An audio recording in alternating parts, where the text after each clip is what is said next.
మాడుగులు నియోజకవర్గంలోని ఏదైతే గ్రామాలు ఉన్నాయో గ్రామాల్లోని అక్రమ మద్యం బెల్ట్ షాపులు ఉన్నాయో ఆ బెల్ట్ షాపుల్ని వెంటనే తక్షణమే తొలగించాలని చెప్పేసి ఈరోజు మాడుగుల ఎక్స్చేంజి కార్యాలయం దగ్గర సిపిఎం పార్టీ ఆధ్వర్యంలోని ధర్నా చేసి ఇక్కడ వినతిపత్రం ఇవ్వడం జరిగింది.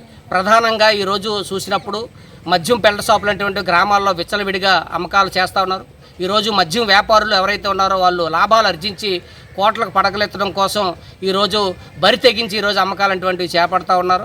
ఒక ఆర్టీసీ కాంప్లెక్స్ దగ్గర కానీ గుడి దగ్గర కానీ బడి దగ్గర కానీ కనీసం 2 కిలోమీటర్ల దూరంలో షాపులు అటువంటివి పెట్టాలి. కానీ ఆ విధంగా చేయకుండా ఈరోజు ఎక్కడికక్కడే మద్యం అమ్మకాలంటువంటివి పెట్టేసి ఈరోజు వాళ్ళ లాభాల కోసం చూస్తున్నారు తప్ప ప్రజల ప్రాణాలటువంటి లెక్కలేనటువంటి పరిస్థితి ఈరోజు కనిపిస్తూ ఉంది.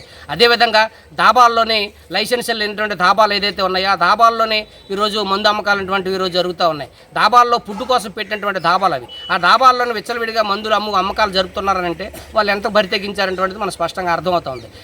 మహిళలు మైనర్ బాలికలు ఎక్కువ తిరుగుతున్నటువంటి ప్రాంతాల్లోని ఈరోజు బెల్ట్ షాపులు పెట్టకూడదు, కానీ ఎక్కడికక్కడ పెట్టేసి ఈరోజు చేస్తాం. దీనివల్ల క్రైమ్ రేట్ విపరీతంగా పెరిగిపోతూ ఉంది. తల్లినేమో కొడుకు చంపేటువంటి పరిస్థితి వచ్చింది, మామ మా అల్లుల్ని తండ్రి అల్లుడు కొడుకు చంపేటువంటి పరిస్థితులు వచ్చాయి, కొడుకుని తండ్రి చంపేసేటువంటి పరిస్థితి వచ్చింది. అంటే చిన్న పిల్లలకు కూడా ఈరోజు అత్యాచారాలు జరుగుతున్నాయనేటువంటి ప్రధానంగా మత్తు అదేవిధంగా ఈ బ్రాందీ షాపులే మద్యం అనేటువంటిది మేము చెప్పదలుచుకున్నాం. అందుకని ఈ మద్యం అనేటువంటిది ఈరోజు తీవ్రమైనటువంటి ప్రమాదం ఈరోజు వస్తూ ఉంది. ఇది గత ప్రభుత్వం ఉన్నప్పుడు మద్యం షాపులు పెడితే ప్రభుత్వం నడిపినప్పుడు 2 కిలోమీటర్ల దూరంలోని గ్రామానికి ఊరు దూరంగా షాపులు నడిపేటువంటి పరిస్థితి. కానీ ఈరోజు చూస్తే ఈ ప్రభుత్వం లాభాల కోసం ఈ మద్యం డబ్బుల మీదే ఈ ప్రభుత్వం ఆధారపడి బతికినట్టు, ఈ డబ్బుల కోసమే మొత్తం రాష్ట్ర ఆర్థిక పరిస్థితి అంతా నిలబడినట్టు ఈ ప్రభుత్వం చెప్తా ఉంది. ఇది అత్యంత దుర్మార్గమైనటువంటి చర్య.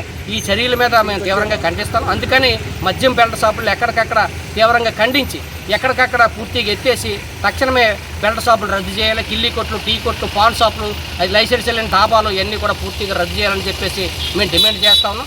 దీంతోపాటు ప్రధానంగా చూసినప్పుడు ఏదైతే ఆర్టీసీ కాంప్లెక్స్లు గుడి బడి లైసెన్స్ ఇచ్చిన షాపులు అయినా సరే అట్లన్నింటిని కూడా పూర్తిగా రద్దు చేయాలని చెప్పేసి మేము కోరుతా ఉన్నాం. అధికారుల్ని ఆ విధంగా కోరి వినతిపత్రం ఇచ్చాం. ఇది చేయకపోతే దశల వారీగా మేము పెద్ద ఎత్తున ఆందోళన చేసి బెల్ట్ షాపులు పూర్తిగా రద్దు అయ్యే వరకు ఉద్యమం చేపడతామని చెప్పేసి సిపిఎం పార్టీగా స్పష్టం చేస్తాం.